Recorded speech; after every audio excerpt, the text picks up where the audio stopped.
Entre rollos de celuloide, cintas magnéticas y fotografías sepia, un técnico de sonido, movido por la curiosidad, insertó una cinta en el viejo reproductor. Por unos segundos, nada. Luego, como un susurro que volvía de otro siglo, la voz comenzó a sonar. Clara. Íntima. Emocionante, era la voz de Dolores del Río, pero no se trataba de una canción famosa, ni de un audio conocido. Era algo más íntimo. Un ensayo de estudio de 1933, sin orquesta, sin arreglos. Solo su voz y un piano lejano. No parecía una grabación antigua. Era como si Dolores estuviera allí, en ese momento, en esa sala, respirando y cantando al oído. Esa cinta marcaría el inicio de una búsqueda. Porque algo en esa interpretación desafiaba al tiempo. ¿Cómo podía una voz seguir tan viva, tan presente, tantos años después de su muerte? En 1925, apenas unos años antes de esa grabación, Dolores ya era un nombre que comenzaba a resonar en Hollywood. Nacida en Durango, México, se abrió paso en el cine estadounidense con una fuerza que sorprendió incluso a los más escépticos. Su primera aparición relevante fue en What Price Glory de Raoul Walsh, y de inmediato su presencia hipnótica capturó la atención de productores y críticos. Pero no era solo una cuestión de belleza, aunque su rostro llegó a ser considerado uno de los más perfectos del cine mudo. Había en su forma de actuar algo distinto, una mezcla de dignidad, misterio y emoción contenida. Hollywood, sin embargo, no era un terreno fácil para una mujer mexicana en los años 30. Aunque la promocionaban como la Valentino femenina, lo cierto es que no encajaba del todo con los estereotipos que la industria estadounidense imponía sobre los actores latinos. Con la llegada del cine sonoro, su acento se volvió una amenaza para su carrera. Muchos productores creían que el público no aceptaría una protagonista con voz extranjera. Pero Dolores, lejos de rendirse, enfrentó el desafío con decisión. Estudió fonética, perfeccionó su inglés, y aún así, eligió papeles donde pudiera hablar desde su identidad, no negarla. Fue durante esa época que filmó Bird of Paradise 1932, bajo la dirección de Ken Vador. Allí interpretó a Luana, una mujer indígena que protagonizaba una historia de amor trágica. La película escandalizó por una breve escena de desnudo, algo inusual en la época, pero lo que realmente impresionó fue la fuerza emocional de su actuación. No era solo una mujer exótica en pantalla. Era una intérprete que sabía cómo mirar a la cámara y dejar al público sin aliento. En 1933, el mismo año en que se grabó la cinta Redescubierta, compartió pantalla con Fred Astaire y Ginger Rogers en Flying Down to Rio.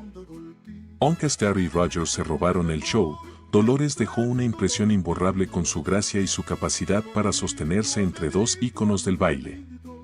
Era una mujer que no se desvanecía ante la fama ajena, sino que la acompañaba con elegancia. A pesar del brillo, los años 30 no fueron fáciles.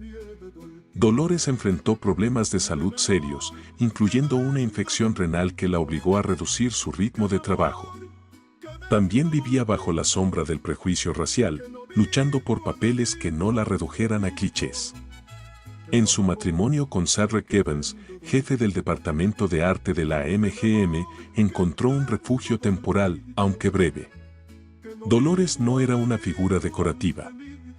Era una mujer que pensaba, que intervenía en sus guiones, que decidía sobre su imagen y su voz. Y es justamente esa voz la que escuchamos ahora, desde esa cinta oculta en una bodega olvidada. No se trataba solo de técnica vocal.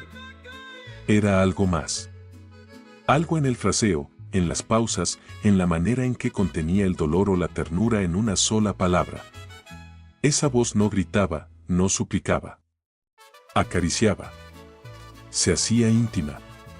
Dolores del Río no era una cantante profesional, pero sabía usar la voz como lo hacía en la pantalla, como un instrumento de presencia.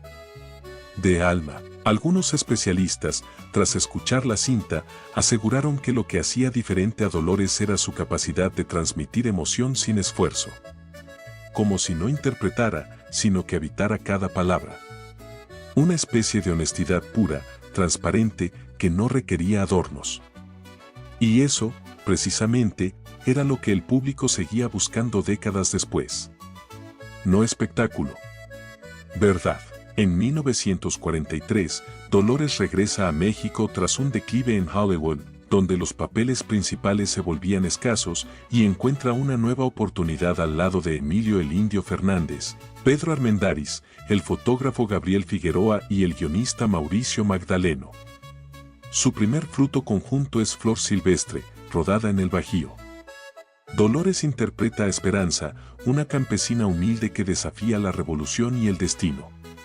Ese papel la reafirma como figura de renombre en México, en un cine que ahora resuena con autenticidad local. Tan solo un año después, en 1944, filman María Candelaria, considerada una obra maestra.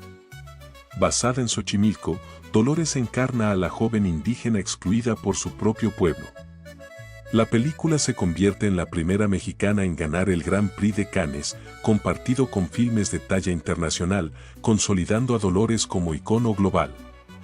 Una filmación tensa, marcada por los celos y la intensidad de Emilio Fernández, revelaba que detrás de la imagen de diva había una mujer fuerte, capaz de soportar adversidades personales por su arte. En 1944 también estrenan Las Abandonadas, donde Dolores despliega todo su poder dramático como madre que pierde a su hijo y cae en la prostitución.